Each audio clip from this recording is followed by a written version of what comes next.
Think about the last time you were running 5 minutes late. Your palms sweat, your heart rate spikes. You might send a frantic text. So sorry, traffic is terrible, running 4 minutes behind. Why? It's not just logistical inconvenience. Sometimes it feels like a moral failure. In the modern world, lateness isn't just an error in calculation. It's a character flaw. But humans didn't always live in terror of the minute hand. For the vast majority of human history, the idea of wasting time would have sounded entirely insane.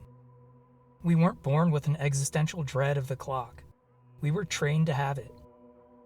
Before the late 18th century, humanity functioned on what historians call task-oriented time. You didn't work because it was 9 a.m. You worked because the cows needed milking, or the harvest needed gathering before the rain hit. Time was organic. It stretched and compressed based on the seasons. In the winter, you slept more and worked less. In the summer, you worked until the sun went down. Time was measured by events, not numbers. Some historical context.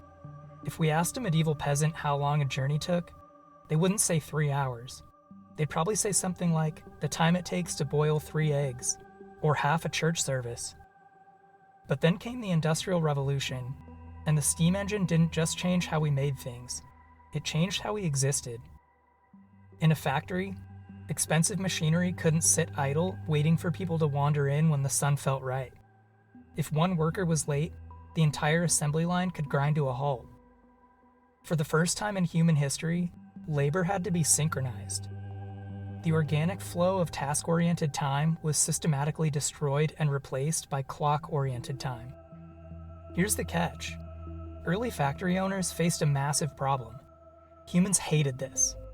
They literally had to train a generation of agrarian workers to stare at mechanical dials and care about minutes. It was a psychological war, and employers used 3 primary weapons to break the human relationship with time. The first was the fine. Factory rules from the 1800s showed that arriving 2 minutes late could cost a worker half their daily wage. Half a day's work. The rigged clock. Some owners famously put clocks forward in the morning and back at night, stretching the workday. Since workers weren't allowed to own personal watches, they had no way to prove that they were being cheated. Last, the pulpit. Church sermons suddenly started shifting.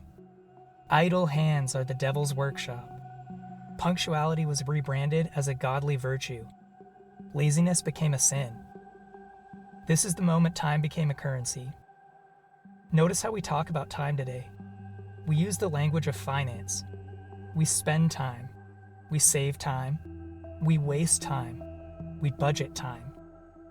We turned the natural fabric of reality into a commodity that can be bought, sold, and stolen. When you go to work, you aren't really selling your skill or your craft anymore. You're selling literal hours of your finite existence on Earth. The ultimate victory of industrial capitalism wasn't building the factories. It was convincing us to police ourselves. We no longer need factory bells or aggressive bosses to fine us for being late. We carry the cage on our wrists. We track our sleep cycles to optimize our productivity. We feel guilty on a Sunday afternoon if we aren't doing something productive. We've fully internalized the idea that our worth as human beings is tied to how efficiently we sell our hours.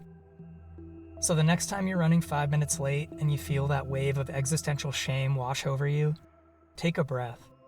The shame isn't yours. It's just the ghost of an 18th century factory owner still ticking inside your head.